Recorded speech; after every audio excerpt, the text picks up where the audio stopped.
భద్రాద్రి కొత్తగూడెం జిల్లా సుజాతనగర్ మండలం వేపలగడ్డ గ్రామంలో గల మహాత్మా జ్యోతిబా పూలే బాలుర గురుకుల పాఠశాలను తహసీల్దార్ ఎంపీడీఓలు ఆకస్మికంగా తనిఖీ చేశారు. వంటశాల, కూరగాయల స్టోర్ రూమ్ ను తనిఖీ చేశారు. అనంతరం విద్యార్థులకు వడ్డించే ఆహారాన్ని పరిశీలించి వారితో పాటు కలిసి భోజనం చేశారు. జిల్లా కలెక్టర్ ఆదేశాల మేరకు గురుకుల విద్యాలయాలు తనిఖీ చేశామన్నారు. విద్యార్థులకు రుచికరమైన భోజనం పెడుతున్నారని, పరిశుభ్రత పాటిస్తున్నారని వెల్లడించారు. విద్యార్థులు ఉపాధ్యాయులతో మాట్లాడి పలు సూచనలు చేసినట్లు తెలిపారు.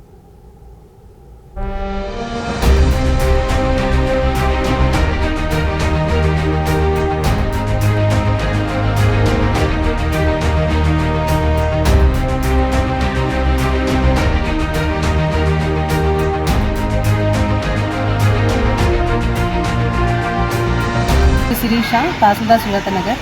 కలెక్టర్ గారి ఇన్స్ట్రక్షన్స్ ప్రకారం ఈరోజు మహాత్మా జ్యోతిబా పూలే బీసీ రెసిడెన్షియల్ స్కూల్కి విజిట్ చేశాము.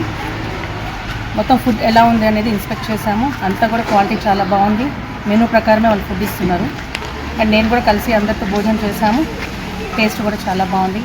అండ్ క్లీన్లీనెస్ కూడా, స్కూల్లో క్లీన్లీనెస్ కూడా చాలా నీట్గా ఉంది. దీనికి సంబంధించిన స్టోర్ రూమ్, అంటే వెజిటబుల్స్ కానీ ప్రొవిజన్స్ కానీ ఎక్కడ స్టోర్ చేస్తారో ఆ స్టోర్ రూమ్ కూడా చూసాము. చాలా నీట్గా మెయింటైన్ చేస్తున్నారు. రైస్ కూడా పాతవి ముందు వాడుతున్నారు, కొత్తవి ఫస్ట్ ఇన్ ఫస్ట్ అవుట్ లాగా చేస్తున్నారు. చాలా నీట్గా చేస్తున్నారు స్కూల్లో.